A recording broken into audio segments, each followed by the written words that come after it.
Mudah-mudahan apa yang kita baca, kita doakan semuanya dikabul oleh Allah Subhanahu wa taala dan menjadi pahala yang sangat besar sehingga dapat mengantarkan kita semua menjadi orang yang ahli surga ya Allah Subhanahu wa taala.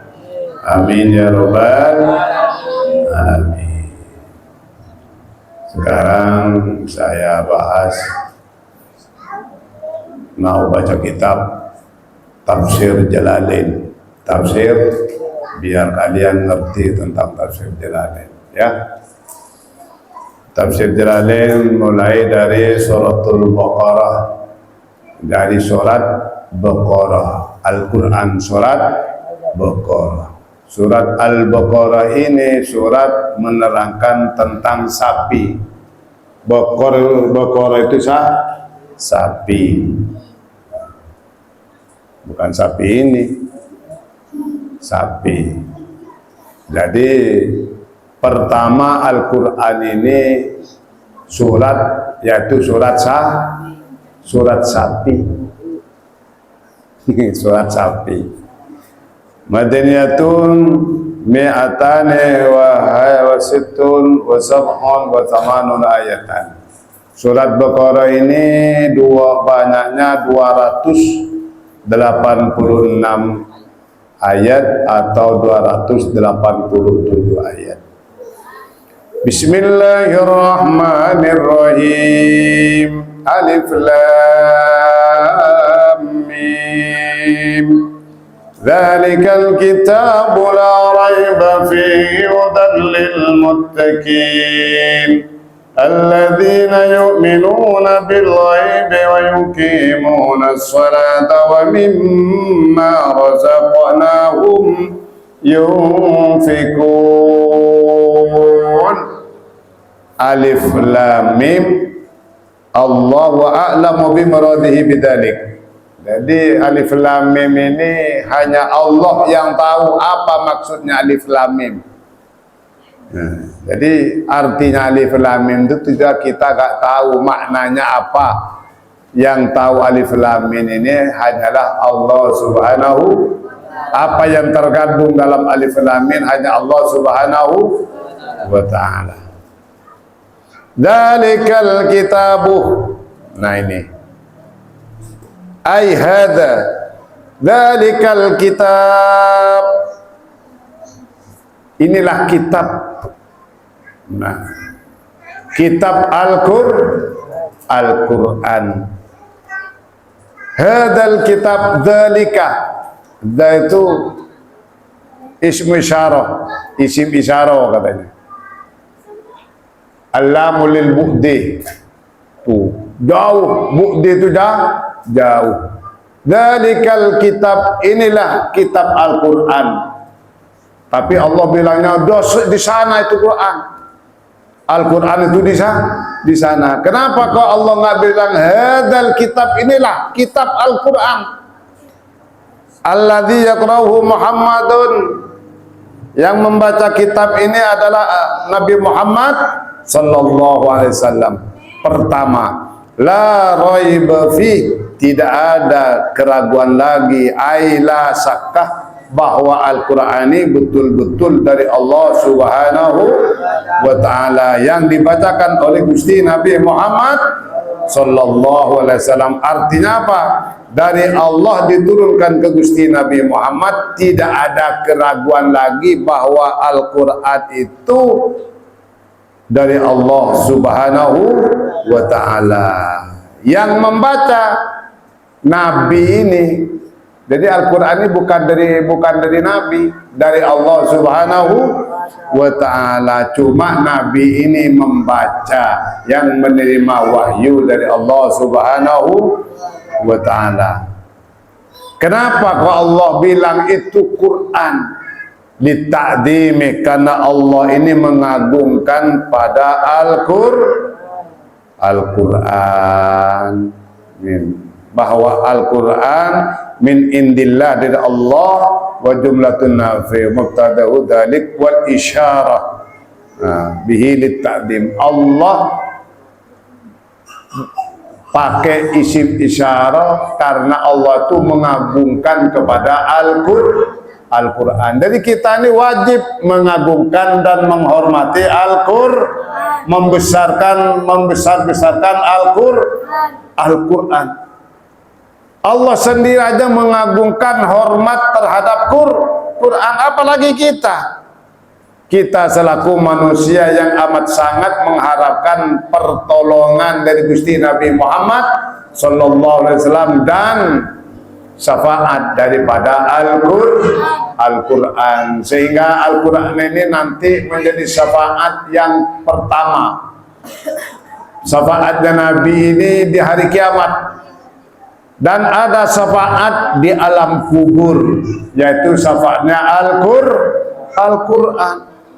Makanya kita ini mumpung masih hidup, kata Nabi, Iqra'ul Quran fa innahu ya'ti yaumal qiyamati syafi'an di ashabi. Perbanyaklah kalian membaca Al-Quran, menghatapkan kitab suci Al-Quran, karena Al-Quran itu pasti datang nanti di hari kiamat menolong dan memberikan syafaat kepada orang yang hidupnya gemar membaca Al-Quran.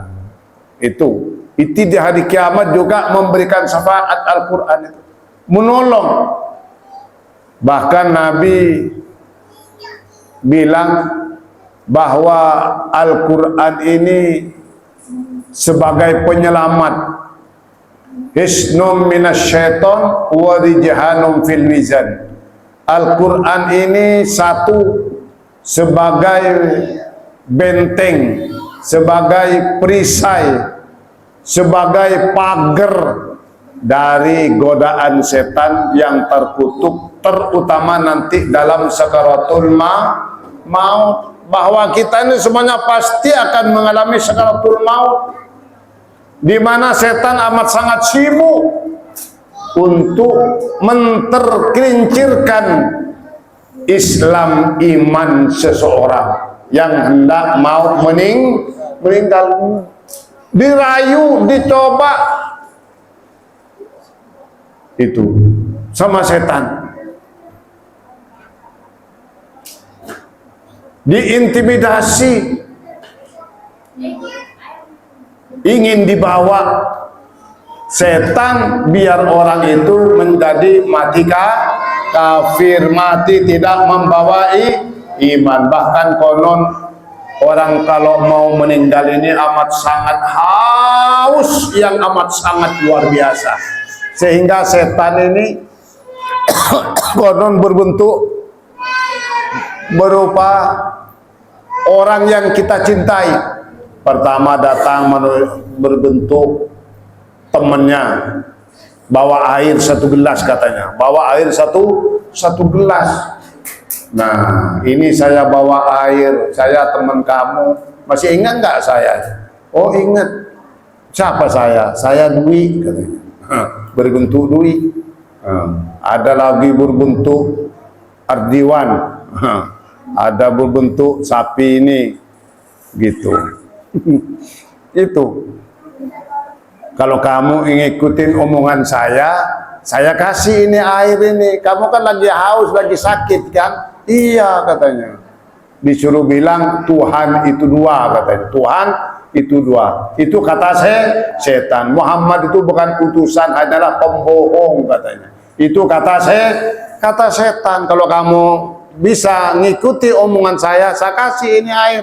Oh enggak, Allah itu adalah Tuhanku, bahwa Muhammad adalah nabiku, nabinya Allah, utusan dari Allah Subhanahu wa ta'ala, nabiku, katanya. Nggak mau. Oh, kalau nggak mau, kamu nggak dikasih air. Nanti datang lagi berbentuk gurunya. Saya guru kamu, saya ustadz kamu, saya kiai kamu. Masya Allah. Nggak berhasil. Nanti setan itu berupa bapaknya. Setan lagi itu nggak berhasil pakai berupa bapaknya, ibunya. Saya nak yang mengandung kamu selama 9 bulan, masa nak nggak kamu nggak ngikuti omongan ibu? Nah, saya ini kan ibu kamu, ibu Dwi, katanya. Kalau Dwi mau meninggal, ibunya nanti datang. Itu, tapi itu bukan ibunya, bukan bapaknya, bukan gurunya. Itu setan hanya berbentuk atau berupa apa? Ibu dan bapaknya dan gurunya. Itu setan. Kalau sampai ngikuti setan, berarti keluar iman dan Islamnya, berarti mati kafir. Makanya kalau kita biar selamat, biar menjadi perisai, biar jadi pagar, ada pagar di dinding di diri kita ini, perbanyak membaca Al-Qur'an, perbanyak menghatamkan kitab suci Al-Quran. Sayang anak-anak masih belum kawin, masih muda-muda, pada berhenti, pada males baca Quran. Itu sayang, udah berhenti. Padahal pahalanya ngalir ke ibu bapaknya. Kalau anaknya dapat 100, ibunya dapat 200. Kalau ibunya dapat 200 pahala, bapaknya dapat 400 pahala. Dilipat gandakan oleh Allah Subhanahu wa ta'ala. Kutiba di'fuha li abawaihi. Dicatat amalan anak, itu pahalanya dilipat gandakan buat ibu bapaknya. Makanya sayang dorong ibu bapak, anaknya jangan sampai nggak belajar Al-Quran, jangan sampai nggak datang ke masjid, jangan sampai nggak membaca Al-Quran. Masih kecil-kecil kamu itu udah nggak ngaji itu. Ditanya, kenapa kok nggak ngaji? Saya mulung katanya. Saya nyari duit, lebih pentingkan duit. Buat apa duit? Duit itu duit. Nah, duit mulu. Masya Allah. Hudan lil muttaqin.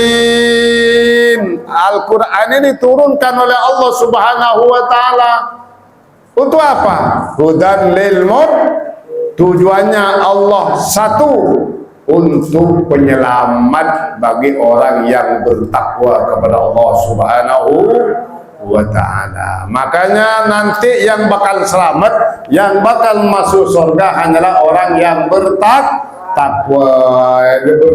Ini selalu mendapatkan petunjuk daripada Al-Quran. Wallahu a'lam bishawab. Ya Rabbi sholli ala Muhammad.